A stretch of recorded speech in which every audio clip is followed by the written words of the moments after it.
you look in the history of Muslims in America, and I'm not an expert, but when have you seen a terrorist act from Muslims in America? Sure, yeah. You have not. Right. And it's like, oh wait, really? Yes, you have not. So what are you talking about? You know, it's insane to me. And there are millions of Muslims here. So it's like, yeah, it's bothers me. I'm getting a little. No, this is what we're driving at. Like, what is it that drives the fire inside of the artist? So let's talk about your movie then. This is your first movie, so you've made, or your first feature, and you've made a few smaller features as you mentioned.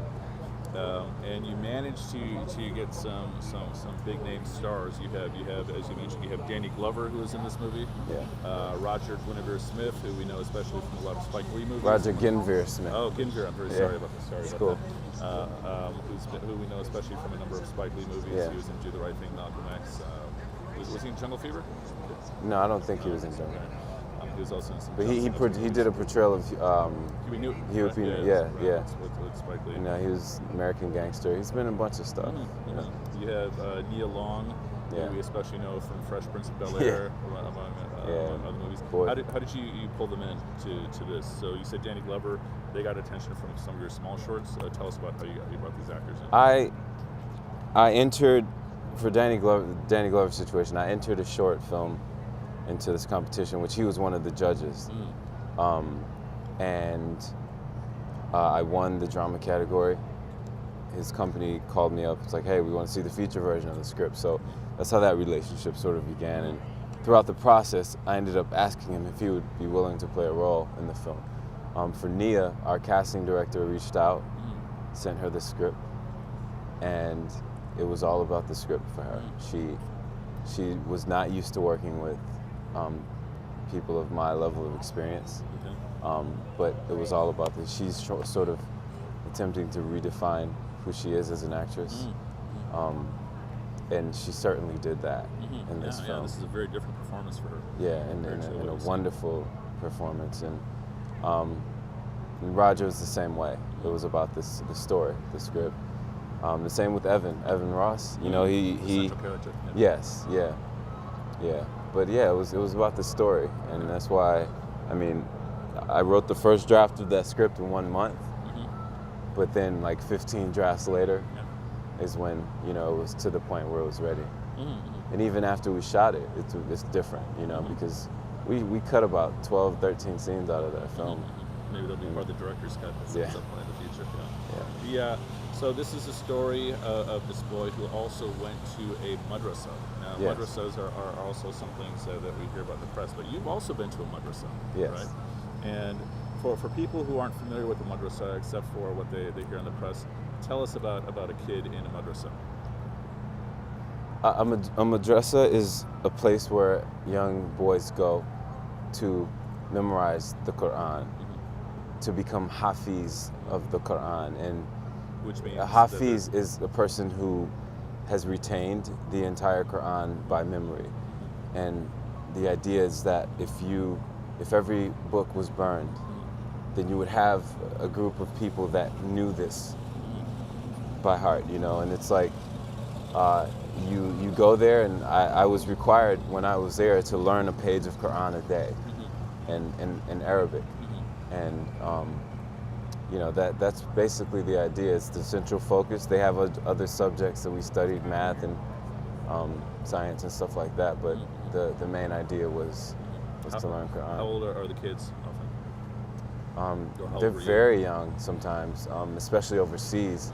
You know, I've heard of kids being there as young as 5 or 6 years old, up until maybe 16, 17. You know, it becomes increasingly more difficult to memorize when you're older.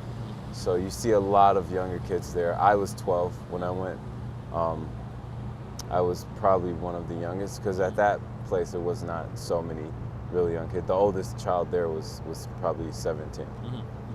Yeah. So this is interesting that you're this man who has received not only an Islamic upbringing. You've even been sent to this madrasa. You're also raised in the Midwest as a regular American kid. Yeah. And I mean, as regular as it get. Man, I was homecoming king in high school. I played football. Played football in high school. I ran track. I was, I had that kind of life. I was an American kid, man. And all of a sudden, 9/11 happened. Yeah. And every time anybody heard my name or heard me say Assalamu alaikum, or it's like, oh, wait a minute.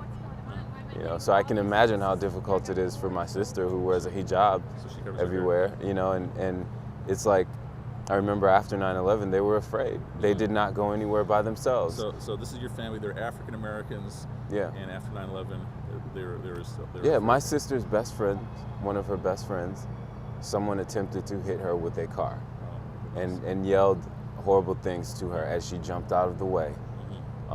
She did not leave the house again for 2 or 3 weeks.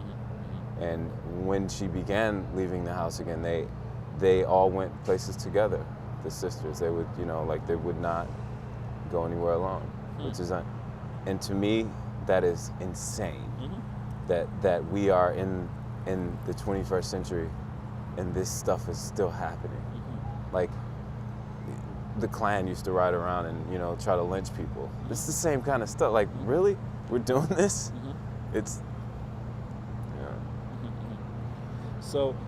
So based on what you're telling me, and without giving away many of the details of the story, the film seems to be pretty autobiographical. Yeah.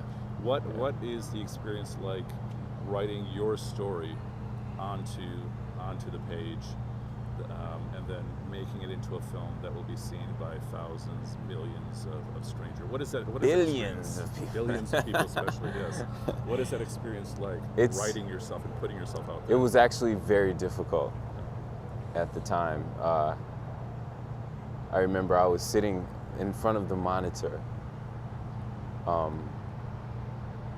watching this man on the screen and literally feeling as if I was 12 again, looking at that man.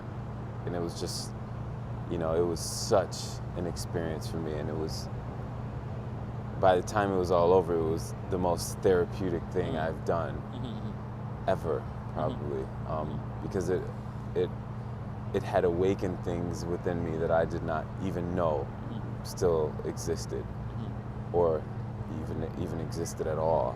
But me writing that and going back there mentally and psychologically, it was very difficult. You weren't expecting this? No, absolutely not. I thought I would just write it, but I had spent many nights, like really couldn't sleep and stuff like that. But it was great. Now I could talk about it freely. It doesn't, I used to get choked up and all, but not anymore. It's, So it's helped you come to terms with issues that you may not have even realized that you had. Yeah. And so not only is film taking you to other worlds, what you're saying is that the film is even taking you to some of your own worlds. Yes. That you didn't expect. So just as much as when you were lying there in the bed after your car accident, you were hoping to bring people to these other worlds. Yeah. I mean, and with the idea, essentially, I think what you're saying is providing some therapy to people. An unexpected benefit is that it's also provided you with some therapy. Yes. Right. Even as I do these screenings and people come to me with questions and I talk to people, I'm continuously learning and growing as I speak about this, as I, because I'm no expert. I'm not the spokesperson for Muslims, but there's a lot of benefit to being in this position, hearing stories and talking about this as much as I do, because it helps me grow.